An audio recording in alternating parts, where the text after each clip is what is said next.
Oh, this is going to be probably not my next spot. This is actually really uncomfortable. The lighting I think is pretty good. I'm on my iPhone today. I know, so I hope all goes well, but it's so hard because I need to be looking at the lens, and it's so hard when this viewfinder is so big. It's like, do I look at me? Do I look at you guys? Do I look at me? Do I look at you guys?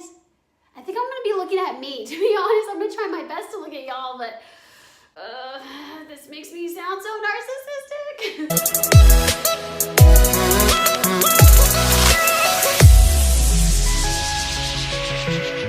You know what I think this video needs? Some sexy story time music. To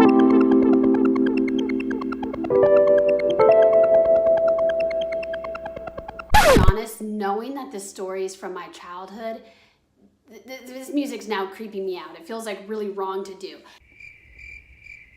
Good enough. Even though I would categorize this video as a lifeguard story time video, I was not a lifeguard at the time. I was not certified. I didn't even really know what I knew what lifeguarding was, but I mean, I didn't really have that as one of my career goals or anything like that. This took place in middle school, 6th grade, and what it was is we were in French class and we were studying vocabulary of clothes. So like, you know, how do you say jeans? I'm pretty sure it was les jeans or something. There needed to be like a final project to the end of this unit. And what was really fun, everybody looked forward to it, was a fashion show project because you got to be creative. You got into a group, you went to somebody's house and you filmed it like it was like a runway or something. And so of course we wanted to go above and beyond with this fashion show. So my group was a group of 4 girls and we were all pretty good friends. So the person is Lisa, whom I actually was the closest to, and I knew Lisa couldn't swim. And then we had Abram, so we had Abram who was hosting it at her house. Then we had Amanda, let's call her Amanda, and she was just there. We came up with this skit, and there was a portion that we did where it was in her pool. Her pool was kind of unique, so it was like an oval where you enter, you know, through the typical stairs, and then in the middle was the deep end, but if you just went along the outskirts, this was all shallow. Have you guys ever seen a pool like that? To me, that was so weird. You get there, and I'm kind of unaware that she was hosting this event, Abram was, when her mom wasn't home.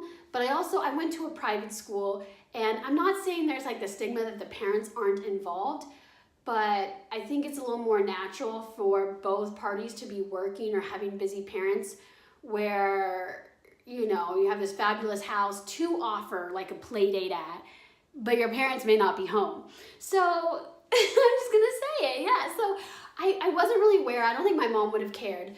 But anyway, so we go and we're doing this little fashion show in the water. And we have Amanda, you know, just watching. She's just there. And then we have Abram who's holding the camera. So we wrap up shoot, all is good, and then my friend Lisa, you know, hugs the walls and then goes on the steps to leave. And then for some reason, the steps just happen to be slippery. I don't know, they're so fancy and rich. It must have been the smoothest of smooth plastering.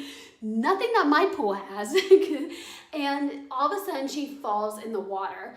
And the other girls knew she didn't know how to swim, but they didn't act like it. So I look and I see Lisa, and she doesn't even know any type of treading whatsoever. So this is what, besides the fact that you can feel distress coming off a person, and if you manage to lock eyes with them, you can see them in their eyes.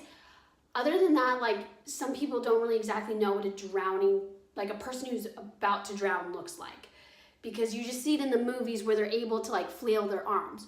Well, no, like if you don't know how to swim, you don't know how to swim. So her face, like here was where the water line was, and it was like to here. And her face was in the water, and she was literally like flapping like this because she was panicking, so she didn't have any muscle memory to like mimic what she's ever seen. And in general, she didn't know what to do. So I look at her, you know, and this is all going in like split seconds. So I look at Amanda, And she's like smiling, watching this happen. Now, I don't want to make it like throw her under the bus like she was happy about this, but honestly, she just thought like, I guess Lisa was being awkward. She was kind of stunned. She didn't know what was going on. And then Abram was holding the camera, and she was not about to toss that camera to save Lisa. I'll just tell you that.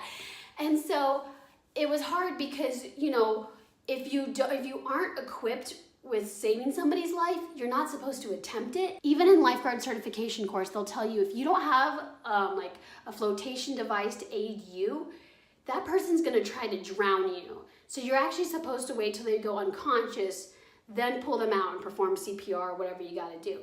So, but I just didn't see that as an option, but that was because I kind of understood what a drowning person did. And I knew that this pool wasn't that deep. So even though she wasn't touching, she was very close to touching. You know, she was on the shorter side. She was about like 5 feet. So I was like, okay, I got this. So what I did was, me being a competitive swimmer with that strong, what's it called? Oh my gosh. I pushed off the wall really, really hard, and I went really far and really fast. So I streamlined underwater to her, and what I needed to do was I reached around and grabbed her legs so she couldn't kick me. And besides, with me being underwater and doing this, she has no desire to push me down and try to drown me. So I grab her legs and like as tight as can be, and then I push up and I stand up. So she's able to now like hoist herself up on me, and I only have like 2 steps to go to get her over to the stairs. Like that's how crazy it is that she was literally like right there by the stairs, but still drowning. Luckily, she was okay. She coughed up a little bit of water, totally conscious, totally had a huge raging headache after that. So, you know, we stayed friends after that. I mean, why would I not stay friends with her? We don't really ever talk about it. There's no point because we often forget that it happened. And also, you don't just hold that over somebody because, you know, but it was an iffy situation what would have happened because the other girls didn't know how to react and there was no parents home. Would I say that inspired me to become a lifeguard? I don't think so, because in reality, my mom had always envisioned me to be a lifeguard just because of my doing competitive swimming, and she knew she wanted me to have a job in high school. So really, she just told me, hey, I signed you up for lifeguard certification class. I think you'll be good at it and have lots of fun. And then I just went.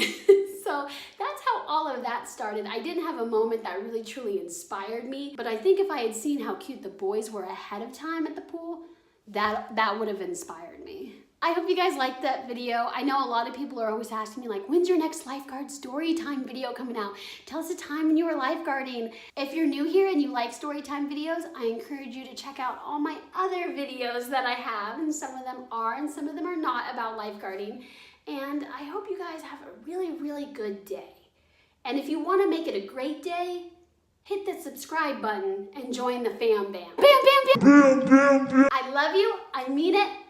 Bye, guys.